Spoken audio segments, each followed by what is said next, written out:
Good morning everyone. Myself Dr. Natesh Gautam, Neurology Resident, Narayana Medical College. ఇవాళ మనం ప్రతి సంవత్సరం సెప్టెంబర్ 21వ తారీఖున జరుపుకుంటున్న వరల్డ్ ఆల్జీమర్స్ డే గురించి మాట్లాడుకుందాం. ఆల్జీమర్స్ డిసీజ్ అనేది ఒక రకమైన డిమెన్షియా. అంటే ఇది ఒక మతిమరుపుకు సంబంధించిన వ్యాధి. సహజంగా వీటిని మనం వయసు పైబడిన వాళ్ళలో చూస్తుంటాం.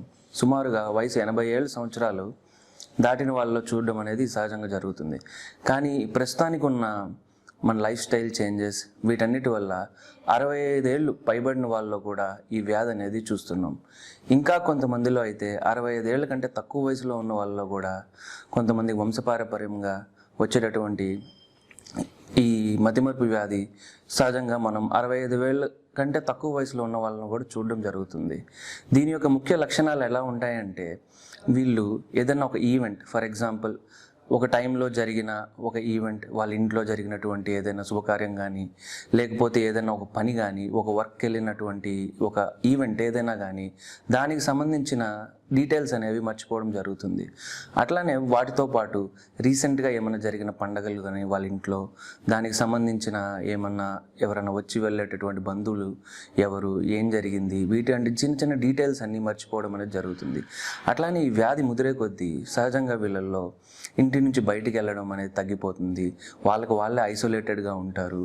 అట్లానే వీళ్ళు కొన్ని రోజులకి ఈ వ్యాధి ఇంకా పరిగణించే కొద్దీ సహజంగా వాళ్ళకి తెలిసిన చిన్న చిన్న పనులు, సహజంగా వాళ్ళు చేసుకునే రెగ్యులర్గా డ్రెస్సింగ్ చేసుకోవడం కానీ, వాళ్ళు అట్లానే రెడీ అవ్వడం, ఇట్లానే కొంచెం కారు తోలడం కానీ, ఇట్లాంటి ఏవైనా ఉన్నా కానీ వీటన్నిటిని ఆల్రెడీ తెలిసిన పనులు కూడా మళ్ళీ చేయలేకపోవడం, ఈ మతిమరుపు ఎక్కువయ్యే కొద్దీ ఇటువంటి డిస్టర్బెన్సెస్ అనేవి మనం చూడడం జరుగుతుంది. కాకపోతే వీటిని మనం కొంతమందిలో ఈ సహజంగా ఈ వ్యాధి స్టార్ట్ అయినప్పటి నుంచి ప్రోగ్రెస్ అయ్యి వాళ్ళు చాలా వరకు, అంటే ఎదుటి వాళ్ళ మీద డిపెండ్ అయ్యేటటువంటి పరిస్థితి సుమారు ఒక 8 సంవత్సరాల నుంచి 20 సంవత్సరాలు డ్యూరేషన్ అనేది ఉంటుంది. ఈ వ్యాధి స్టార్ట్ అయినప్పటి నుంచి దాని యొక్క తీవ్ర ప్రభావం అనేది చూడడం అనే దానికి ఒక 8 నుంచి 20 సంవత్సరాలు అయితే జరుగుతుంది. వీటిని మనం మందులు వాడడం, కొన్ని లైఫ్ స్టైల్ చేంజెస్ వల్ల మనం వీటిని అరికట్టచ్చు, అంటే కొద్దిగా ప్రొలాంగ్ చేయొచ్చు.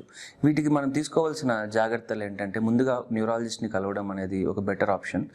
దాని ద్వారా వాళ్ళు మీకు సహజంగా చూపించేటటువంటి ఇన్వెస్టిగేషన్స్ కొన్ని ఉంటాయి. కొన్ని రక్త పరీక్షలు, కొన్ని వెన్నుపూస నీటి పరీక్షలు, అట్లానే ఎంఆర్ఐ బ్రెయిన్ స్కానింగ్, ఇంకా అడ్వాన్స్డ్గా పెట్ స్కానింగ్, ఇంకా అమైలాయిడ్ పెట్, ఇట్లాంటివి చాలా అడ్వాన్స్ అయినటువంటి స్కాన్స్ చేసి, రక్త పరీక్షలు, వెన్నుపూస నీటి పరీక్షలు చేసి వీటిని ముందుగా డయాగ్నోస్ చేసి, అట్లానే వంశపారంపర్యంగా వచ్చేటటువంటి ఈ ఆల్జీమర్స్ డిసీజ్కి సంబంధించిన జీన్స్ ప్రీసెనిలిన్ 1, ప్రీసెనిలిన్ 2 ఇట్లాంటి జీన్స్ ఏవైతే ఉన్నాయో వాటిని కూడా ముందుగా గుర్తించి ట్రీట్మెంట్ అనేది స్టార్ట్ చేయడం జరుగుతుంది.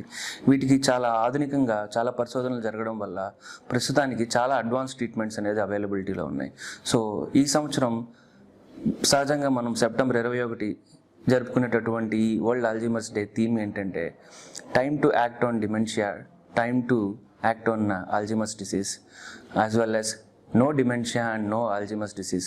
సో వీటి గురించి మనం తెలుసుకోవడం వల్ల ముందు జాగ్రత్తలు తీసుకుని ఈ డిసీజ్ యొక్క తీవ్రతని మనం ఇంకా అంటే డ్యూరేషన్ని ప్రొలాంగ్ చేయడమే మన మెయిన్ గోల్ కింద మనం పెట్టుకున్నట్లయితే, ఈ వయసు పైబడిన వాళ్ళు 80 సంవత్సరాలు పైబడిన వాళ్ళని మనం కొద్దిగా, అట్లానే 65 సంవత్సరాలు పైబడిన వాళ్ళని ఈ వ్యాధి నుండి మనం కొద్దిగా డిసేబుల్ అవ్వకుండా ఎక్కువ మనం జాగ్రత్త తీసుకున్నట్లయితే మనం వాళ్ళకి హెల్ప్ చేసినట్లు, ఈ సొసైటీని ఒక ఆల్జీమర్స్ డిసీజ్ని ఒక పెద్ద బర్డెన్ కింద కాకుండా దాన్ని మనం ఈజీగా ట్యాకిల్ చేసి ముందుకెళ్ళేటటువంటి గోల్ అనేది మనం సాధించవచ్చు. అది. Thank you.